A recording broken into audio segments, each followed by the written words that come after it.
Thinking about converting a camper van but not sure where to start? I've been through the process twice now and I'm here to share what's actually worth doing and what's not, so you can save time, money and hassle. So let's get into it. Hi guys, and welcome back to the channel. If you're new here, my name is Adam and today I'm going to talk about ways of heating your van. What is going to be the best way, most economical, and the best way for you really. There's a few ways you can go around heating your van. Now, diesel heaters seem to be the most popular one. That's what we had in our last van and that worked brilliantly. I had no issues with it. The controls were a bit funny to get used to, but once you got used to it, because there was 3 buttons, once you figured out what each button did and how they worked together, you're laughing. But that was just that specific type of diesel heater. There's loads of diesel heaters on the market, all ranging from various prices. You can get really state-of-the-art ones that are upwards of £500, or you can get your standard Chinese made ones that are like just about 100 quid, and they work brilliantly. Our last van had one, I can't remember the make of it, but as soon as I find out I'll probably write something down here. But that was a brilliant diesel heater. It worked also as a vent, so it could actually blow fresh air into the van, which in a hot day really helped out. Now that was a good little trick it had. Or there's other ways, like I say, you can get LPG heated. There's nothing wrong with using LPG. We use it for our hot water boiler and our gas cooker and oven.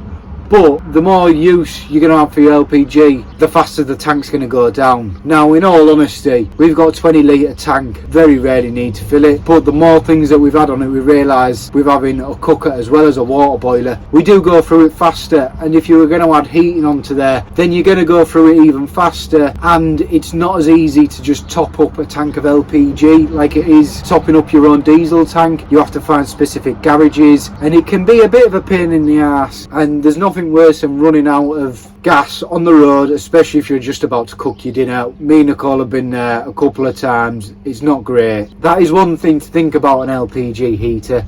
It will consume gas, which if you're using for other things isn't a great idea. And then the third and final way of heating your van, which we are currently heating our van with right now, is a log burner. Now, they look cool, they look awesome, but are they practical? Now, with a log burner, you've got the issue of it's heavy, it takes up a lot of weight. And it's not just that takes up the weight, it's the tiled heat walls that you'd put round it that also weigh a bit, as well as having your chimney stick up that further bit above your roof, also making you think, right, you gotta think about the height is a lot higher then. Like I say, they look cool, they heat the van brilliantly, but they make the van weigh a lot more, which if you're trying to conserve on weight, it's probably not the ideal thing to do. If you've got a Cat C1 licence and you're doing up a Vario, a bigger type bus that's rated to 7.5 tonne, get one, they're awesome. I really do think they're brilliant. Cool with little ways of heating your van. But for us, we've just gone for a long wheelbase crafter, which is the longest van you can get on a car licence. The issue being it can only really pull 3.5 tonne, and we should have really thought about weight when converting it. The log burner is not the most practical thing. I have seen them in vans like this before. It does work, there's no issue with having a log burner in a van this size, besides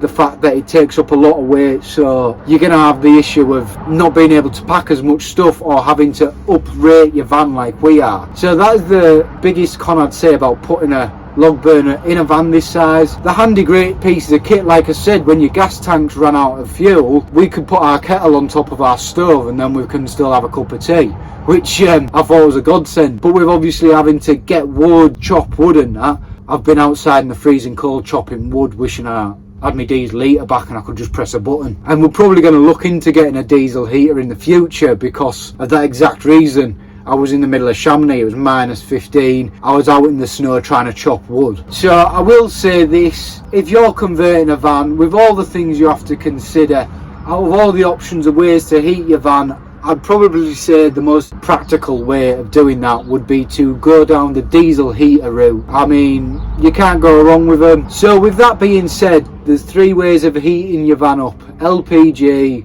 diesel heater or log burner.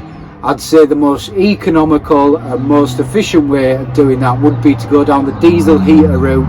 It takes up little space, doesn't weigh as much, and can have it hooked up to your fuel line and you won't even notice the fuel disappearing. It uses that little to heat up an area. So that is the winner of this video, the diesel heater. Now I hope you've enjoyed watching this video. If you have and you found it useful, drop a comment, give us a like, subscribe, do all that good stuff. We really appreciate it, and I hope to see you next time. Catch you later.